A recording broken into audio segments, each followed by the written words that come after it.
Hello friends, welcome to my YouTube channel. आज का जो पेपर है वो 2018 में साइंस सब्जेक्ट का आया हुआ पेपर मैं सोल्व करवा रही हूँ। तो जो भी कैंडिडेट्स साइंस सब्जेक्ट से सेकंड ग्रेड का एग्ज़ाम देने वाले हैं उनके लिए ये पेपर काफ़ी हेल्पफुल रहेगा। एक बार मेरी आपसे रिक्वेस्ट है कि आप जितने भी पुराने पेपर हैं वो ज़रूर देख के जाइएगा। उनमें से क्वेश्चन बहुत सारे रिपीट होते हैं। जैसे ये पेपर 2018 में आया हुआ है और इसमें से भी अब जो फर्स्ट ग्रेड का एग्ज़ाम हुआ था उसमें अक्टूबर में ही उसमें ही कितने क्वेश्चन आप अगर देखोगे उठा के तो बहुत सारे क्वेश्चन आपको मिलेंगे, क्योंकि मैंने वो खुद पेपर दिया था तो मुझे पता है कि बहुत सारे क्वेश्चन रिपीट होते हैं।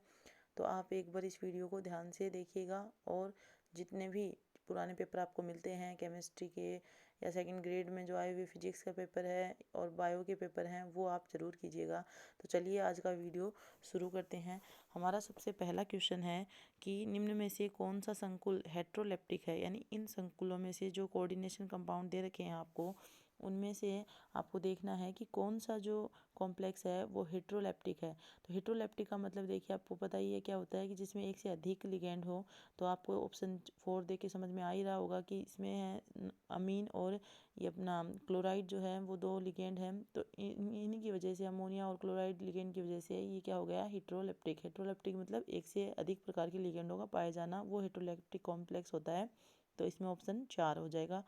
फिर अगला क्वेश्चन है 45 का। 45 क्वेश्चन में पूछ रहा है कि इनमें से कौन सा जो कंपाउंड है वो कोऑर्डिनेशन कंपाउंड है।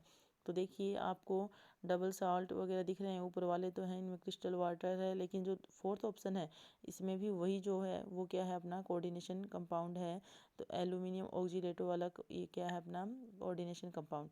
फिर 46 का जो क्वेश्चन है उसमें पूछा गया है कि निम्न में से कौन सा क्रम सही नहीं है, यानी जो सीक्वेंस दे रखा है वो गलत कौन से का दे रखा है। तो इसमें भी देखो आपको n+l का जो रूल होता है वो लगाना होता है। n+l का रूल लगाकर आप पता कर सकते हो कि जिसके लिए n+l की वैल्यू कम आएगी उसमें सबसे इलेक्ट्रॉन सबसे पहले भरा जाएगा, और जिसमें ये बाद में n+l की वैल्यू बड़ी आएगी उसमें इलेक्ट्रॉन बाद में भरे जाएंगे। तो जैसे कि हम अगर देखें तो इसमें देखो आपका जो फोर्थ ऑप्शन है वो गलत आएगा, क्योंकि जो 6+s एस के लिए एल की वैल्यू होती है 0, तो ये वैल्यू होगी 6।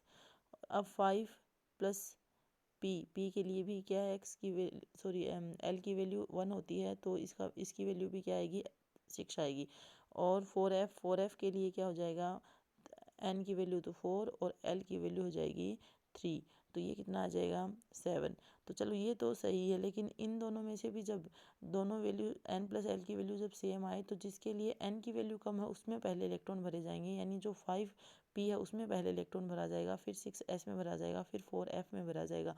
तो इसी वजह से जो ऑप्शन 4 है वो हमारा गलत हो जाएगा। इन क्वेश्चन में देखिए बहुत ध्यान देना होता है। क्वेश्चन इजी होते हैं लेकिन कई बार क्या करते हैं हम पढ़ते ही नहीं, जल्दबाजी में गलत पढ़ जाते हैं। जैसे इसमें पूछा हुआ है कि कौन सा कर्म सही नहीं है और हम पढ़ जाएंगे कि कौन सा कर्म सही है, तो उसमें जो सबसे पहला हमें ऑप्शन मिलेगा वो सही भी निकल जाएगा, तो फिर क्या हो जाएगा हमारा क्वेश्चन गलत हो जाएगा। थोड़ा सा आप इन चीज़ों का एग्जाम में ध्यान रखिएगा। ये नहीं वाली गलती तो बहुत बहुत ज़्यादा कॉमन है।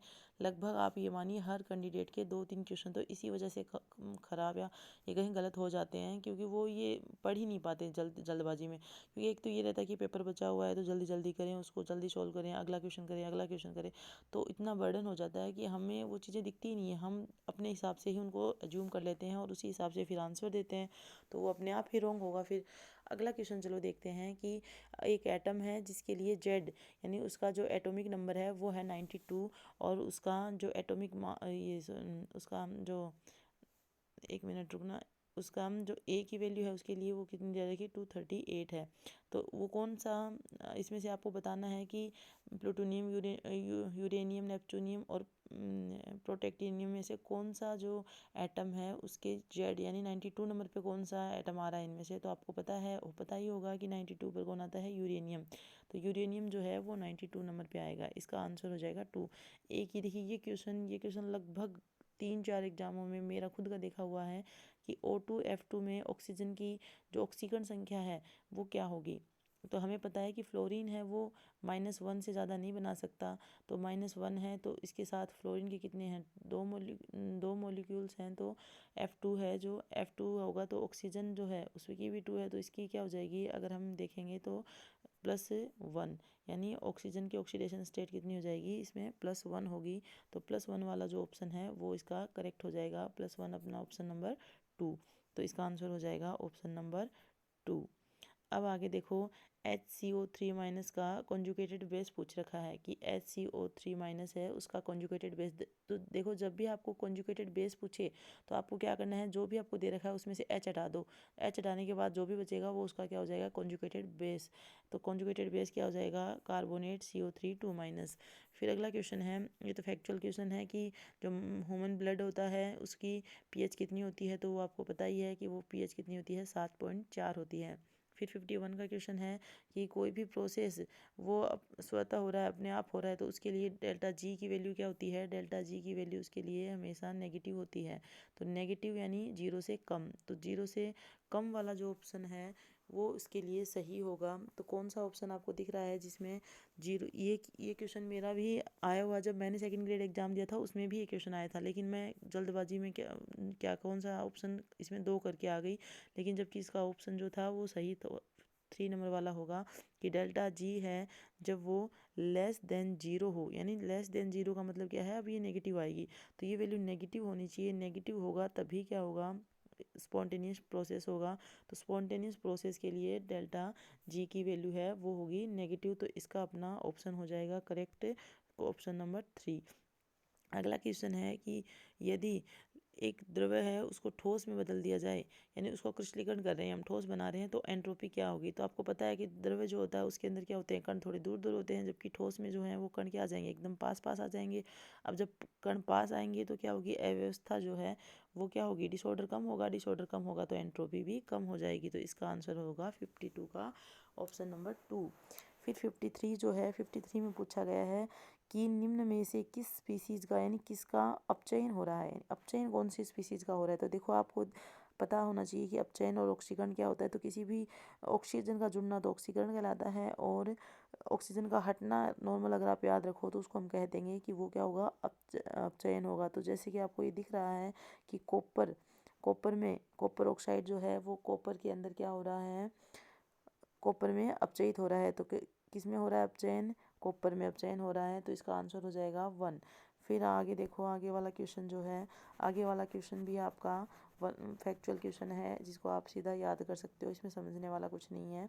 तो देखिए क्या ऑप्शन है, क्वेश्चन है आपका क्वेश्चन नंबर 54। 54 क्वेश्चन क्या पूछ रहा है कि बकमिस्टर फोल्डिंग जो होती है उसमें 5 और 6 सदस्य वलय की संख्या पूछ रखी है। तो आपको देखो इसको कैसे याद रखना है कि जो संख्या में पाँच है, अब नंबर छोटा है और 6 नंबर क्या है, बड़ा, तो इसकी जो संख्या होगी वो 5 वाले कम होंगे, 5 वाले कम मतलब 12, और 6 वाले क्या क्या होंगे, ज़्यादा हो जाएंगे, तो कितने होंगे, 20। तो यानी इसमें भी आपका 54 में भी ऑप्शन नंबर 2 ही करेक्ट होगा।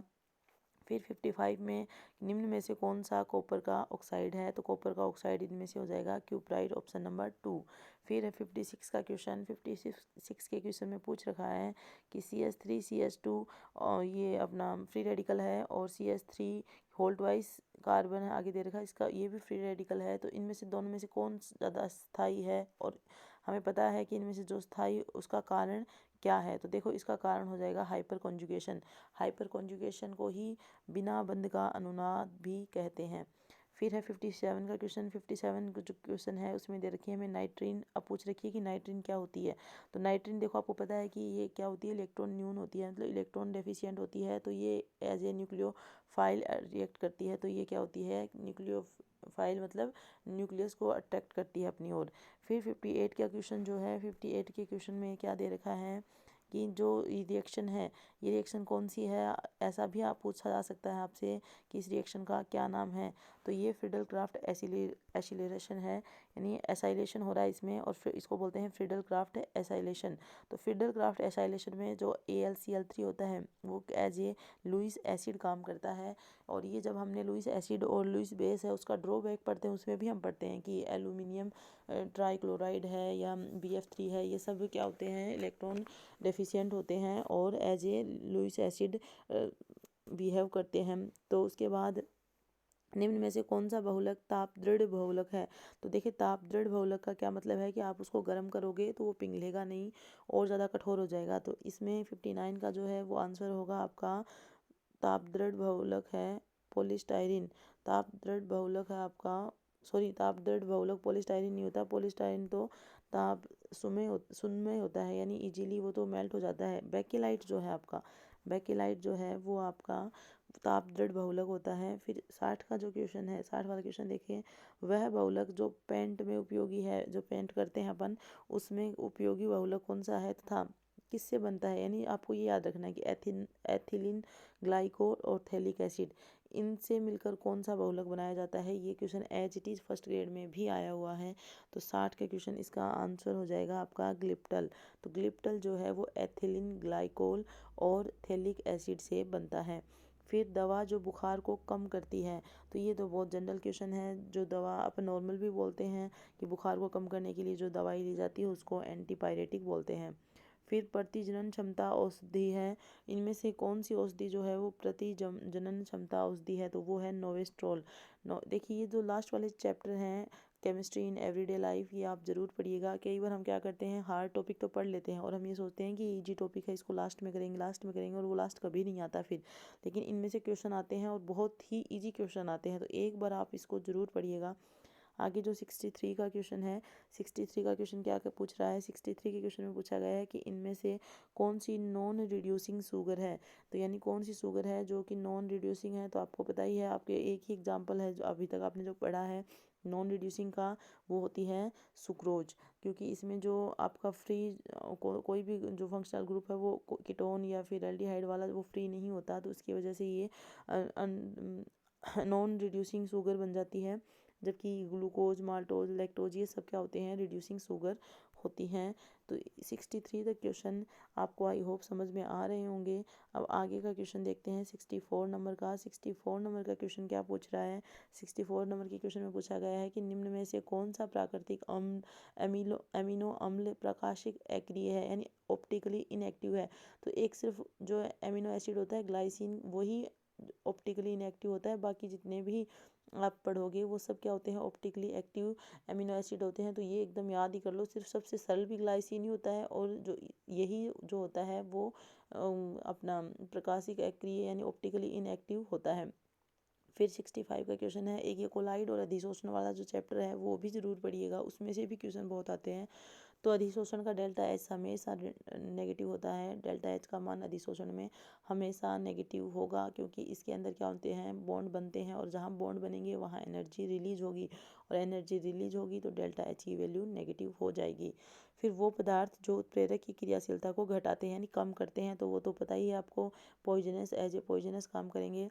निम्न में से कौन सा जल का रासायनिक प्रदूषक है, तो जल का रासायनिक प्रदूषक है इनमें से जो ऑप्शन आपका है नंबर 2, पॉलीक्लोरिनेटेड बाइफिनॉइल, पॉलीक्लोरिनेटेड बाइफिनॉइल। निम्न में से कौन सा धातु लाल रक्त कोशिकाओं के विकास और वयस्क होने में बाधा उत्पन्न करता है।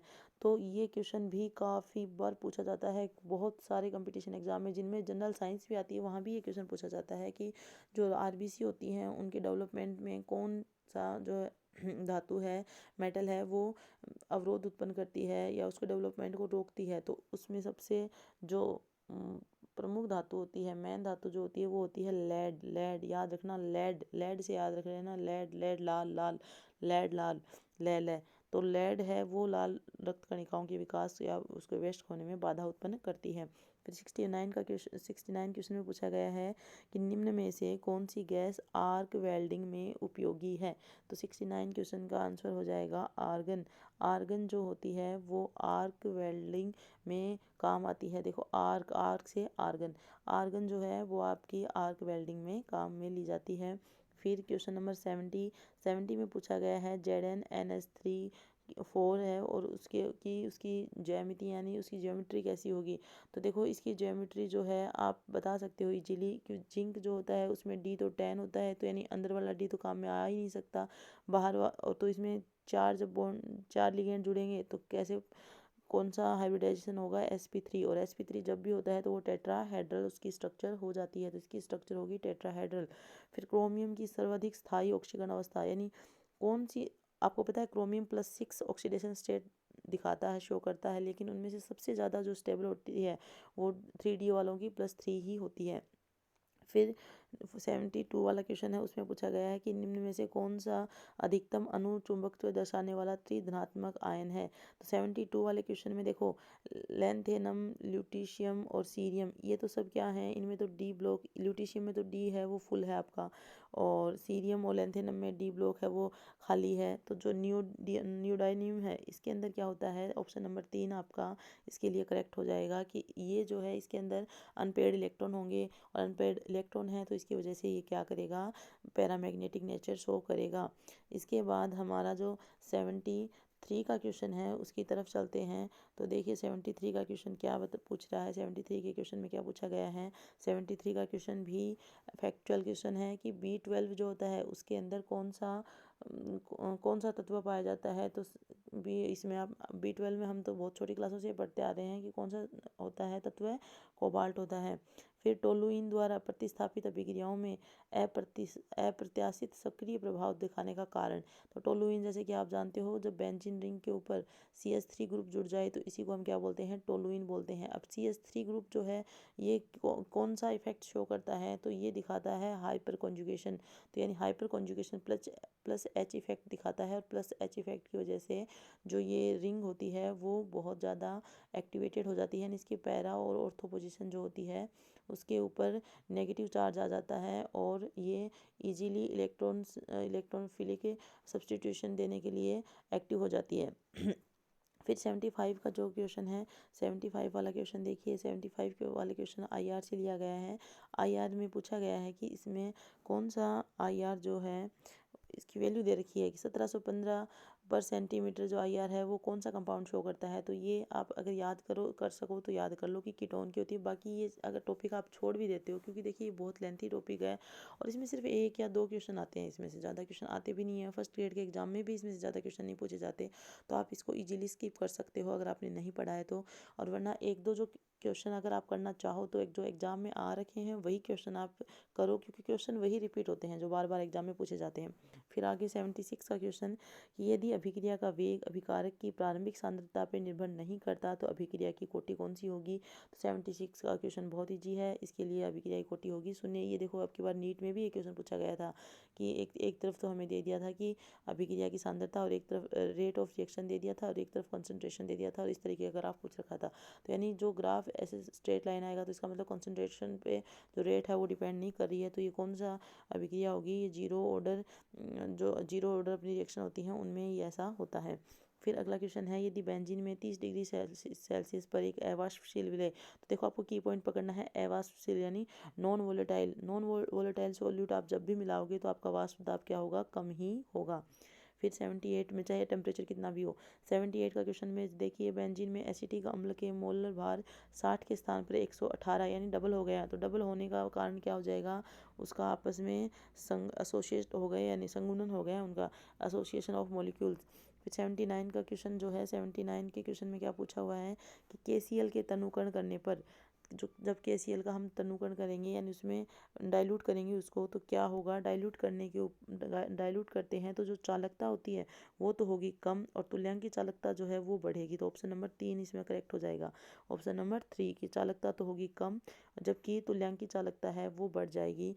तो अब 79 क्वेश्चन हमने कर लिए हैं। अब आगे 80 का क्वेश्चन हम देखते हैं। तो चलिए 80 का क्वेश्चन है, उसमें पूछा हुआ है कि आपका N-1 D10 और NH2 विन्यास नहीं। देखिए ये क्यू पॉइंट आप जरूर ध्यान में रखिएगा, नहीं पूछा हुआ है कि है पूछा हुआ है, क्योंकि कई बार हम इसको पढ़ेंगे D10 और NH2 तो सीधा जिंक, देखो सबसे पहला ऑप्शन दिखेगा हमें कि भाई जिंक में तो होता है, तो हमारा क्वेश्चन फिर क्या हो जाएगा, रॉन्ग। तो अब जब ध्यान से देखेंगे तो जिंक में भी है, कैडमियम भी है, और मरकरी, इन तीनों में अंदर क्या है, D10 और NH2 होता है। लेकिन जो अपना सोना होता है, ओरम होता है, उसके अंदर जो N-1 D10 और NH2 जो कॉन्फ़िगरेशन है वो नहीं होता। फिर 81 का क्वेश्चन, 81 के क्वेश्चन में पूछा हुआ है कि न्यूट्रॉनों की संख्या बताइए। तो न्यूट्रॉनों की संख्या आपको बताइए कैसे निकालते हैं, जो जेड होता है उसको आप ए में से माइनस कर दो, तो यानी 56 में से क्या घटाना है आपको, जो एटॉमिक नंबर है वो घटाना है। एटॉमिक नंबर जब हम घटाएंगे तो हमें हमारा आंसर क्या आ जाएगा, 30 आएगा। तो 81 में जो ऑप्शन होगा वो होगा 3। फिर 82 का क्वेश्चन में पूछा हुआ है कि 68 जेड है यानी इलेक्ट्रॉनिक नंबर एटॉमिक नंबर जो है 68 वो कौन सा एलिमेंट का होता है। तो 68 आप देखो कैसे याद कर सकते हो कि जो अपना आप लास्ट नंबर याद रख लो कि लास्ट दो, यहाँ लिखती हूँ 2 8 18, अब 18 बढ़ा दो 36, फिर 18 बढ़ा दो 52, और फिर इसमें कितने जोड़ दो 32 जोड़ दो तो कितना हो जाएगा 18 सॉरी 54, 18 36 18 दिए 54, तो ये 54 करो यहाँ पे आएगा 54, और अब इसमें 32 जोड़ेंगे तो कितना आ जाएगा 86। तो इस तरीके से ये नंबर याद रख लो। ये अपने लास्ट वाले जो अकेली कैसे होती है उनके नंबर हैं 2 8 18 36 54 और 86। अब 54 से आगे क्या आएगा, और 86 से पहले ये नंबर आएगा 68। तो 68 कहाँ आएगा, तो देखो 86 से आगे जो 87 नंबर है वो एस ब्लॉक का हो जाएगा। तो हम 54 से आगे देखेंगे कि 54 से 55 और 56 तो एस ब्लॉक हो जाएंगे। फिर 10 जो आ जाएंगे वो किस में आएंगे, डी ब्लॉक में, और फिर आगे आएगा पी ब्लॉक। तो 82 का आपका आंसर क्या हो जाएगा, 82 का आपका आंसर होगा पी ब्लॉक के बीच में ही। देखो 68 अपने जो है एफ ब्लॉक के एलिमेंट पे चालू हो जाएंगे, तो 68 नंबर है वो अपना एफ ब्लॉक एलिमेंट होगा। फिर आगे वाला क्वेश्चन है 83 का कि Z equal to P V upon N R T में जेड क्या है। तो जेड जो होता है वो 83 का ऑप्शन है आपका सी संपीड़िता कारक। 83 में आएगा ऑप्शन नंबर 3 संपीड़िता कारक होता है। 84 में स्थिर मोलर आयतन पर खींचे गए दाब वर्सेस ताप के ग्राफ में खींची गई रेखाएं क्या कहलाती हैं। तो देखो दे रखा स्थिर मोलर आयतन, तो स्थिर मोलर आयतन पे जो रेखाएं खींची जाती हैं उनको सम आयतनीय आरेख कहा जाता है। फिर अगला क्वेश्चन है, अगला क्वेश्चन ये तो आप ये मान लो शायद ही केमिस्ट्री का कोई ऐसा पेपर होगा जिसमें ये क्वेश्चन नहीं पूछा जाता होगा। हर एक पेपर में ये क्वेश्चन पूछा जाता है 85 वाला क्वेश्चन। तो 85 वाले क्वेश्चन में क्या पूछ रखा है, सीधा सा और बहुत ईजी है, वेस्पर थ्योरी का क्वेश्चन है ये और बहुत ज़्यादा ईजी है। इसमें आपसे पूछा हुआ है कि रिपल्सन जो लगता है, तो हमें पता है कि लोन पेयर का रिपल्सन सबसे ज़्यादा, फिर लोन पेयर बॉन्ड पेयर का, और सबसे कम बॉन्ड पेयर। ऑप्शन भी आप एग्जैक्ट मिलेंगे आपको, ये भी देख लेना चाहिए, आप ऑप्शन भी चेंज नहीं करते आरपीएससी। तो फिर लास्ट का क्वेश्चन है आपका केमिस्ट्री का 86 का BF3 की जो ज्योमेट्री होती है वो कैसी होती है। तो BF3 की ज्योमेट्री जो होती है वो ट्राइगोनल प्लेनर होती है, यानी 86 का ऑप्शन हो जाएगा 3। आई होप आपको ये वीडियो अच्छा लगा होगा, अच्छा लगा हो तो इसे लाइक शेयर करें, और पेपर होने से पहले जो भी आपके पुराने पेपर आए हुए हैं आरपीएससी में वो ज़रूर देखें। Thank you so much.